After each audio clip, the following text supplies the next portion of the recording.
نماز یہ اللہ کی طرف سے تحفہ ہے ایمان والوں کے لیے، اللہ کی طرف سے انعام ہے ایمان والوں کے لیے۔ نماز کی فرضیت جب نبی صلی اللہ علیہ وسلم معراج کے لیے تشریف لے گئے تھے تو نبی محترم صلی اللہ علیہ وسلم نے اللہ کے حضور کچھ تحائف پیش کیے تھے جو ہم نماز میں پڑھتے ہیں، روزانہ پڑھتے ہیں، ہر قعدے میں پڑھتے ہیں۔ التحیات للہ والصلوات والطیبات۔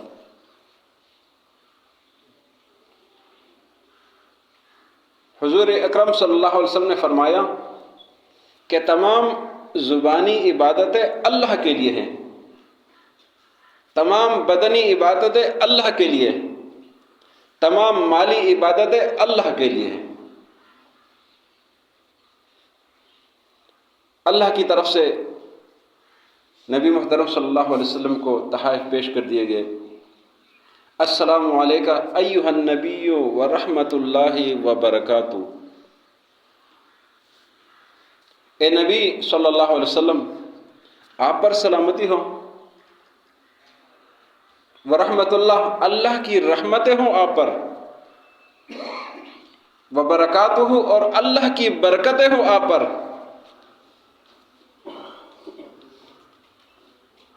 نماز کی فرضیت بنیادی طور پر 50 نمازیں دن رات میں فرض ہوئے تھے، 50 نمازوں کی فرضیت تھی۔ نبی محترم صلی اللہ علیہ وسلم جب واپس تشریف لا رہے تھے تو موسیٰ علیہ السلام سے ملاقات ہوئی۔ موسیٰ علیہ السلام سے بات چیت ہوئی، نمازوں کا ذکر ہوا۔ موسیٰ علیہ السلام نے کہا کہ نبی محترم صلی اللہ علیہ وسلم، آپ کی امت نے یہ 50 نمازیں پڑھنی نہیں ہے، یہ بہت زیادہ ہے، آپ اللہ کے حضور واپس چلے جائیں، واپس تشریف لے جائیں، ان نمازوں کو کم کرائیں۔ حضور واپس تشریف لے گئے اور نمازیں 45 ہو گئی۔ حضور پھر آئے، موسیٰ علیہ السلام نے پوچھا کیا معاملہ بنا؟ حضور نے جواب دیا کہ 5 نمازیں کم ہو گئی۔ موسیٰ علیہ السلام نے پھر کہا کہ 45 بھی انہوں نے نہیں پڑھنی ہے، آپ واپس جائیں، نمازوں کو کم کرائیں۔ حضور دوبارہ واپس جاتے ہیں اور نمازیں 40 ہو جاتی ہیں۔ یہ معاملہ چلتا رہا، یہاں تک کہ نمازیں 5 رہ گئی۔ موسیٰ علیہ السلام نے پھر بھی کہا کہ آپ واپس جائیں، ان 5 نمازوں کو بھی کم کرائیں۔ حضور نے فرمایا مجھے بھی شرم آ رہی ہے، میں اب نہیں جا سکتا۔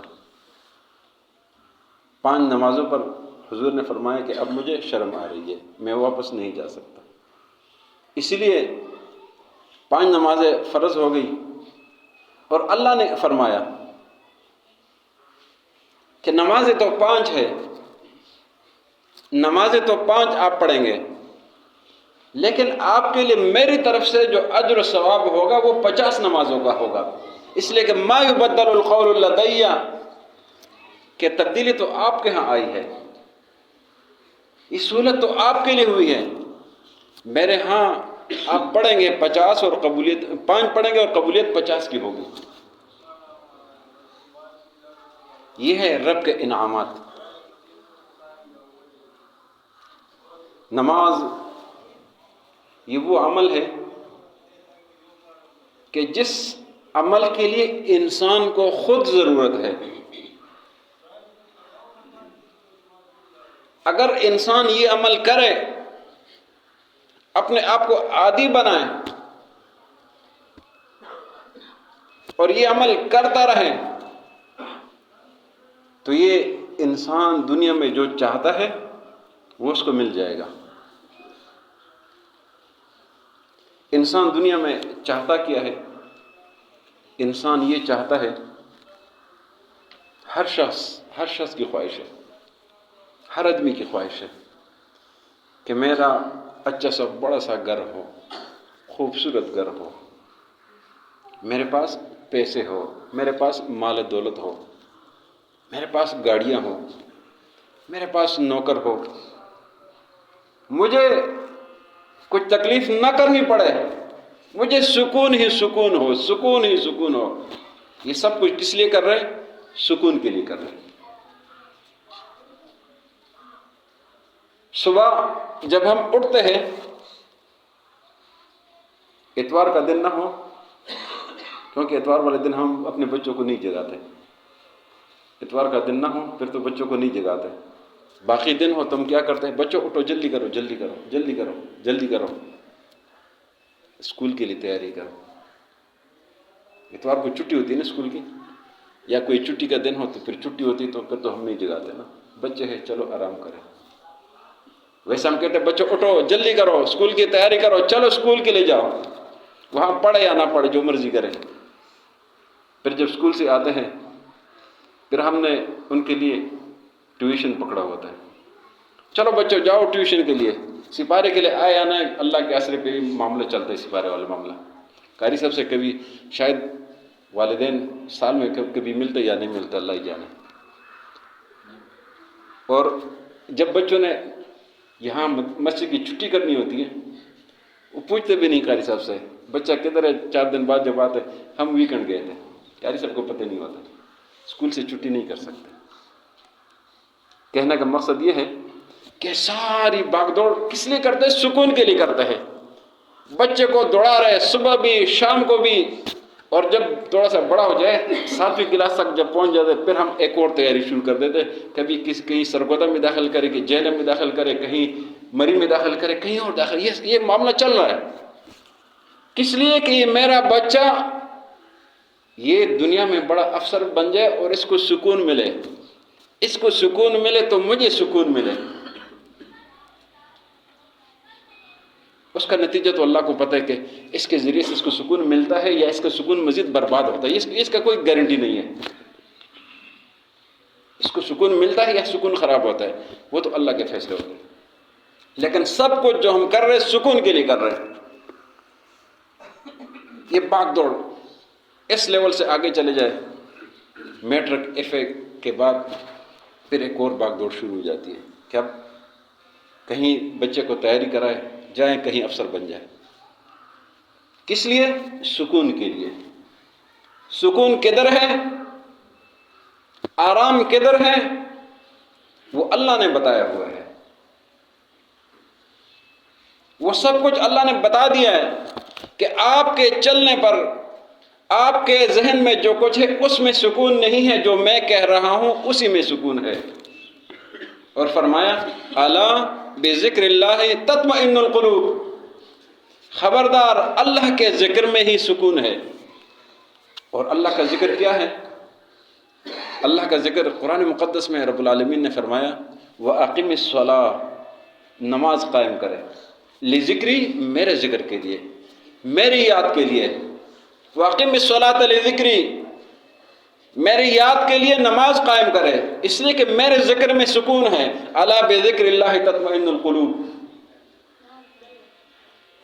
دنیا کی باغ دوڑ، جتنی باغ دوڑ کریں گے اتنی بے سکونی ہوگی، جتنے معاملات پھیلائیں گے اتنی ہی بے سکونی ہوگی، جتنے مسائل پھیلائیں گے اتنی ہی بے سکونی ہوگی۔ یہ جو نماز ہے یہ بڑے سکون کا ذریعہ ہے، بڑے آرام کا ذریعہ ہے۔ اس نماز سے دل کو سکون مل جاتا ہے، دل مطمئن ہو جاتا ہے۔ اور اگر کبھی تجربہ کرنا ہو تو جب نماز نہیں پڑھی ہوتی ہے آدمی بے سکون ہوتا ہے۔ یا کہیں آپ سفر پہ جائیں، جب آپ کو تھکاوٹ ہو جائے، تک جائے، نماز کا ٹائم ہو، آپ کہیں مسجد میں جائیں، نماز پڑھے، آپ محسوس کریں گے کہ آپ کو کیسے سکون میسر ہو گیا، آپ کو کتنا مزہ آ گیا، آپ کو کیسے سکون آ گیا؟ اور سکون آئے گا کیوں نہیں؟ اس لیے کہ حضور صلی اللہ علیہ وسلم نے فرمایا ہے کہ جب انسان وضو کرتا ہے، اس وضو کرنے کے ساتھ جب وہ ہاتھ دھوتا ہے تو اس کے ہاتھ دھونے کے ساتھ ساتھ اس کے وہ گناہ جو اس نے ہاتھوں سے کیے ہیں وہ گناہ دھل جاتا ہے، وہ گناہ جو اس نے چہرے سے کیے ہیں وہ گناہ دھل جاتے ہیں، ختم ہو جاتے ہیں، وہ گناہ جو اس نے پاؤں سے چل کر کیے ہیں وہ گناہ وہ ختم ہو جاتے ہیں، وہ گناہ جو اس نے سوچ کے کیے ہیں وہ گناہ دھل جاتے ہیں، ختم ہو جاتے ہیں، اتنا بڑا بوجھ اس سے اتر گیا۔ سکون تو اندر ہے، سکون تو باہر نہیں ہے، سکون تو اندر ہے، اور جب اس کے اندر سے وہ چیزیں ختم ہو گئی ہے، وہ کثافت ہے، وہ بھاری پن ختم ہو گیا، اس کو سکون میسر ہو گیا۔ جب انسان میلا ہو جاتا ہے اس کو بے سکونی ہوتی ہے، جب وہ نہا لیتا ہے اس کو سکون میسر ہو جاتا ہے۔ اور حدیث مبارکہ میں آتا ہے، نبی محترم صلی اللہ علیہ وسلم کا فرمان مقدس ہے، صحابہ اکرام سے پوچھتے ہیں، سوال کرتے ہیں کہ میرے صحابہ ایک بات آپ بتا دیں، اگر آپ میں سے کسی کے گھر کے سامنے ایک نہر ہو، جاری ہو، صاف ستھرا اس میں پانی ہو، اگر وہ شخص دن میں 5 بار اس نہر میں نہائے تو آپ بتائیں کہ اس کے بدن پر میل کچیل رہے گا؟ صحابہ نے کہا یا رسول اللہ صلی اللہ علیہ وسلم نہیں رہے گا۔ 5 بار تو کیا، آدمی ایک بار بھی نہائے تو طہارت حاصل ہو جاتی، اگر 5 بار نہائے تو کیا ہی کمال ہوگا۔ حضور نے فرمایا یہی مثال 5 نمازوں کی ہے، جب آپ 5 نمازیں پڑھیں گے تو آپ کے اندر جو روحانی بے سکونی ہے، وہ جو گناہ ہے، وہ آپ کے گناہ ان 5 نمازوں سے دھل جاتے ہیں، ختم ہو جاتے ہیں۔ اس لیے نماز سکون اطمینان کا ذریعہ ہے، سکون اطمینان ڈھونڈنا ہے تو نماز میں ڈھونڈے۔ نماز ہمیں زندگی میں کیا اسباق دیتا ہے، کیا رہنمائی کرتا ہے؟ سب سے پہلے ہم وہ کام لے لیں جس کام کے لیے حضور نے فرمایا ہے الطہور شطر الایمان، کہ طہارت اور پاکیزگی آدھا ایمان ہے۔ یہ طہارت اور پاکیزگی یہ ہر معاملے میں، ہر چیز میں، ہر عمل میں طہارت اور پاکیزگی۔ الطہور شطر الایمان، طہارت اور پاکیزگی آدھا ایمان ہے، اور یہ طہارت اور پاکیزگی نماز کا حصہ ہے، لازمی حصہ ہے۔ جب تک طہارت اور پاکیزگی نہ ہو تو نماز ہوتی نہیں ہے۔ اللہ رب العزت کا فرمان مقدس ہے یا ایھا الذین آمنوا اذا قمتم الى الصلاة فاغسلوا وجوہکم وایدیکم الى المرافق وامسحوا برؤوسکم وارجلکم الى الکعبین، کہ طہارت اور پاکیزگی حاصل کرو۔ وان کنتم جنبا فطہروا، غسل کرو۔ پھر آیت کے آخر میں اللہ نے ایک بات بتائی ہے، اس کی حکمت بتا دی، فرمایا ما یرید اللہ لیجعل علیکم من حرج، اللہ آپ کو تنگی میں نہیں ڈالنا چاہتا، اللہ آپ کو آزمائش میں نہیں ڈالنا چاہتا، ولیکن یرید لیطہرکم، اللہ یہ چاہتا ہے کہ آپ صاف ستھرے رہے، آپ پاکیزہ رہے۔ اللہ تو انسانوں کی پاکیزگی چاہتا ہے، اور یہ پاکیزگی تو 2 قسم کی ہے، ایک روحانی ہے اور ایک جسمانی ہے۔ حج کے معاملے میں سورہ حج میں اللہ نے فرمایا ہے ثم لیقضوا تفثهم ولیوفوا نذورهم ولیطوفوا بالبیت العتیق، فرمایا کہ جب آپ حج کے ارکان کمپلیٹ کر لیں پھر اپنے میل کچیل اتار دیں۔ اب تو معاملہ کافی آسان ہو گیا، پھر بھی مشکل ہے، لیکن اس زمانے میں جب مہینے لوگ سفر کرتے تھے، پیدل چلا جایا کرتے تھے، ان کے بدن پر کیا میل جمع ہوگا، کیا ان کو پریشانی ہوئی ہوگی۔ آج اتنی سہولتوں کے باوجود یہ بہت مشکل ہے، اس لیے اللہ نے فرمایا ثم لیقضوا تفثهم، اپنے میل کچیل اتار دو، وہ روحانی ہو یا جسمانی ہو۔ اور روحانی میل کچیل، حجر اسود کو چومو تو ختم، گناہ معاف۔ حج کر لو، حضور کا فرمان ہے رجع، یہ حاجی اس حال میں لوٹتا ہے کَیَوْمٍ وَلَدَتْهُ أُمُّهُ، اس طرح گناہوں سے پاک صاف ستھرا لوٹ کر آتا ہے جیسا کہ یہ دنیا میں ماں کے پیٹ سے گناہوں سے پاک صاف آیا تھا۔ پھر گناہ نہیں کرنا، گناہوں کو چھوڑ دے، ختم کر دے، دوبارہ گناہوں کی طرف نہیں پلٹنا، اللہ نے آپ کو پاک صاف کر دیا۔ نماز طہارت اور پاکیزگی کا درس ہمیں دیتا ہے کہ آپ طہارت اور پاکیزگی حاصل کریں، اور یہ طہارت اور پاکیزگی یہ صرف مسجد کے حدود تک نہیں کہ وضو کرے مسجد میں طہارت اور پاکیزگی حاصل کرے، یہ طہارت اور پاکیزگی آپ پڑوسی کے گھر کے سامنے کوئی گندگی کا شاپر بھی نہ پھینکے، اس بات کا بہت دھیان رکھنا کہ محلے میں کہیں گندگی نہیں پھینکنی ہے،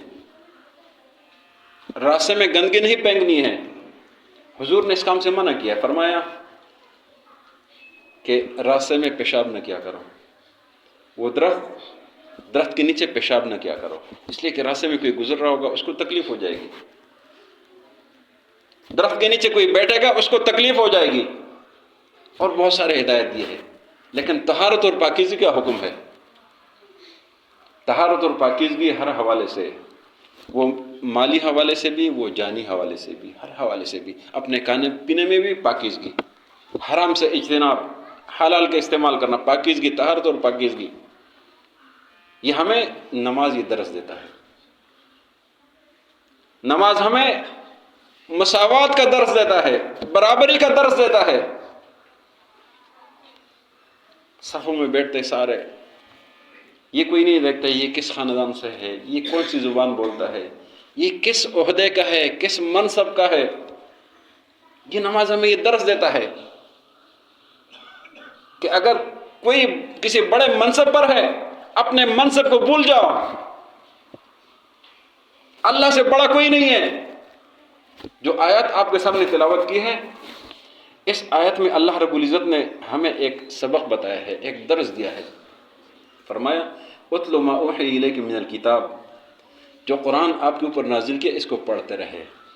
قرآن کو پڑھنا چاہیے، قرآن کو پڑھنا چاہیے، بے شک ایک آیت پڑھے، 2 آیت پڑھے، جتنا ٹائم آپ کو ملے پڑھے، ضرور پڑھا کریں، زبردست سے اپنے اوپر حاوی کر لیا کریں، گھروں میں قرآن مجید سامنے رکھے، سامنے کہ جب بھی آپ قرآن پر نظر پڑے تاکہ آپ کے لیے آسانی ہو، قرآن اٹھائے پڑھے۔ اگر کہیں آفس میں تو قرآن سامنے، جب بھی ضرورت پڑے تو قرآن پڑھے۔ اگر آپ کے پاس موبائل ہے تو اس میں سامنے قرآن رکھے، اگر آپ کے پاس گاڑی ہے اس میں USB لگی ہے تو اس میں کوئی قرآن کی تلاوت ریکارڈ کر دے، قرآن پڑھا کرے۔ اتل ما اوحی الیک من الکتاب، فرمایا واقم الصلاۃ، نماز کو قائم کرے۔ قائم کرنے کا مطلب کیا ہے؟ قائم کرو، پڑھو نہیں، واقم الصلاۃ، قائم کرو، اس کو پڑھتے رہا کرو۔ فرمایا ان الصلاۃ تنہی عن الفحشاء والمنکر، نماز کی خصوصیت یہ ہے کہ اس نماز کا فائدہ آپ کو ہے کہ نماز بے حیائی سے روکتی ہے۔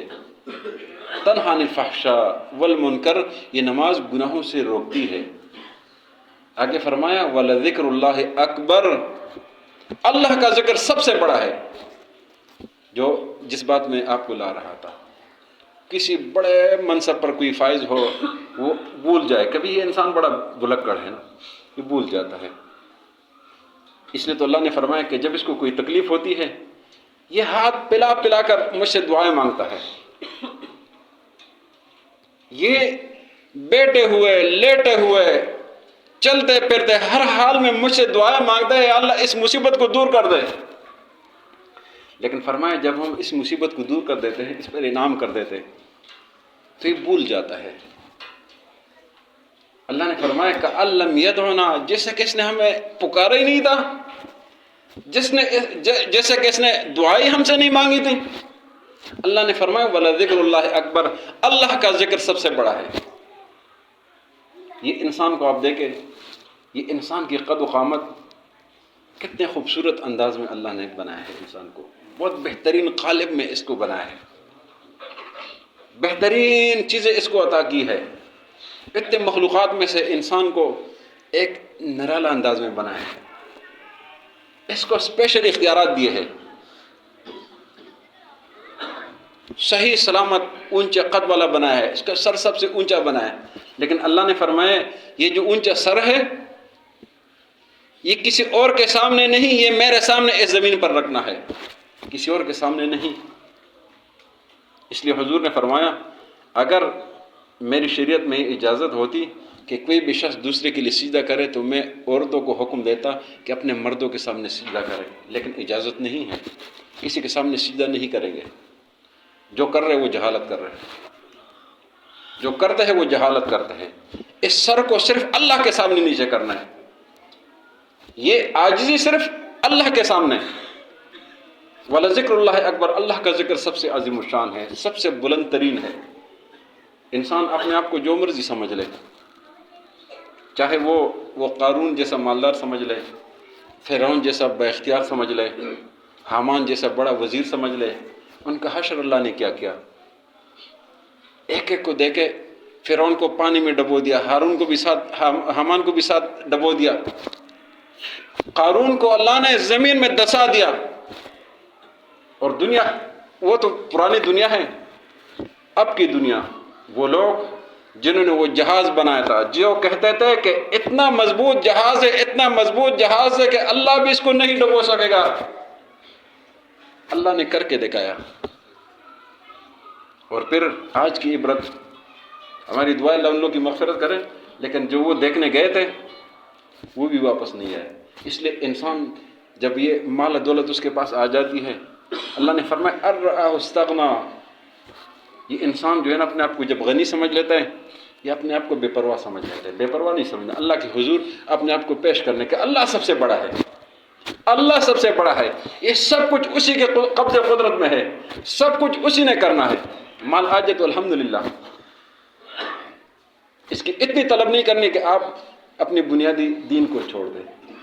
اس لیے نماز یہ وہ کام ہے جس میں سب کچھ میسر ہے، اس میں طہارت و پاکیزگی بھی ہے، اس میں مساوات بھی ہے، اس میں ڈسپلن بھی ہے، اس میں وقت کی پابندی بھی ہے، اس میں چھوٹے بڑے کی تمیز بھی ہے کہ بڑے پہلے صف میں چھوٹے